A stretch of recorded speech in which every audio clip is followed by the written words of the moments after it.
Turrisi, president of Turrisi and Associates, and founder of Black Belt at Sales and Strategic Networking Academy.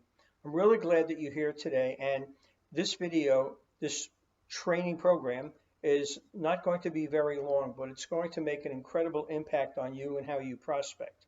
So also, I want you to watch the video to the very end because I have a bonus for you that's going to provide you with a black belt tool that will revolutionize the way you qualify prospects.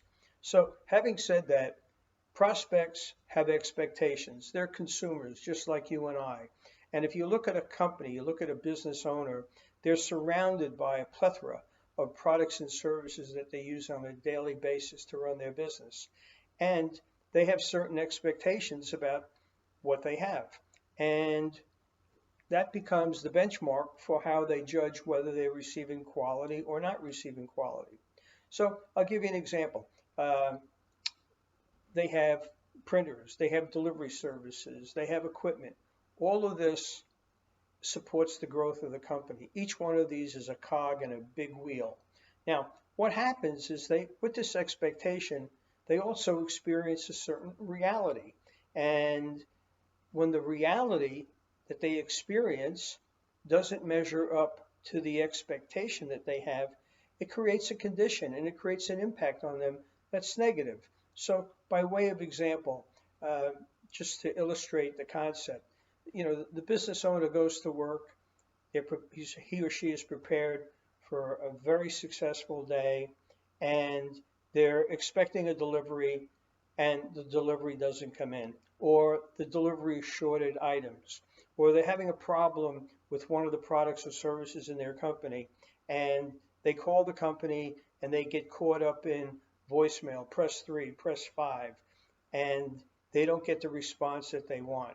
And then when they finally get a customer service individual, they're not getting the answers that they need. They may place a call to have the salesman respond, and maybe the salesperson doesn't call back right away. So all of these impact them in a very negative way. And the impact can be on a scale of 1 to 5 or 6 to 10, depending on the severity of it and the frequency of it. So let's assume that a prospect of yours is not getting a delivery of XYZ product and you provide that product. When their impact is, let's say, on a 1 to 3 basis, they're not going to do too much. They may be curious, they may call in a few people to get an idea of what they're doing, but they're not necessarily going to move from the incumbent. Now, when they attempt to resolve the issue that they're having, and that 3 moves up to a 5, and now they call the company and they're trying to get a resolution, and they can't, it now jumps from 6 to 10. And that's when a prospect is really a good prospect for you. So how do you find out? Well, it's really very simple. And you've probably heard about bonding and rapport and asking questions and setting up the call, presentation, all of that stuff. We're going to cut through all of that, and I'm going to give you a tool that's going to be a killer tool. And there's a few steps to it. It's very simple, and I suggest you don't change the steps, don't change the language, don't try to improve it. Leave it the way it is because it absolutely works. So to get into that, let's say that the prospect says to you, well, who else are you doing business with? How long have you been in business?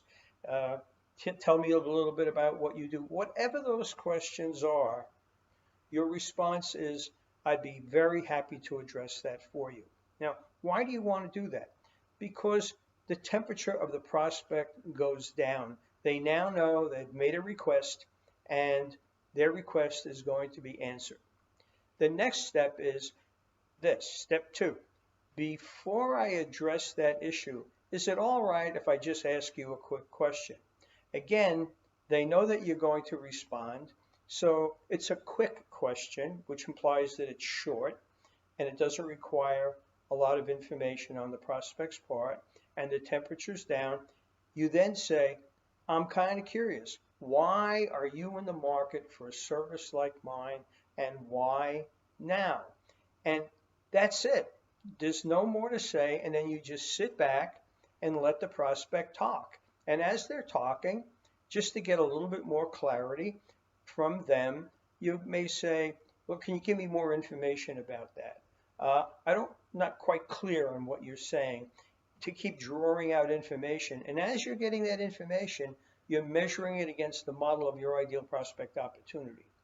And then you'll be able to determine what the expectations are of your prospect, what reality they're experiencing, what condition they're experiencing, and how it's impacting them in a negative way. Now, that's just the beginning, but I wanted to set the foundation for you so that you have a different perspective about prospects, so that you recognize that they have a linear process that they follow, just like you and I. Now, if you go out to your car and you get in the car and the car doesn't start, it creates a condition, right? It's not your expectation. There's a negative impact.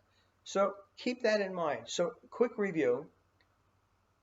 The profile of your prospect is they have expectations, they experience reality, and the reality doesn't measure up to their expectation, which creates a condition. And that condition has an impact on them, and it can be on a scale of 1 to 5 or 6 to 10. And the way to begin the process of finding out where they are is just to say, before I address this particular question you asked, which I'll be happy to answer, may I just ask a quick question? Why are you interested in a service or a product like mine, and why now? And that's pretty much it. So if you like what you saw and heard today, hit the subscribe button, share this information with your friends and colleagues, and be safe, make it a great day, and don't forget to subscribe, and you'll be notified of the next free training video that's coming out. In the meantime, make it a great day and be safe.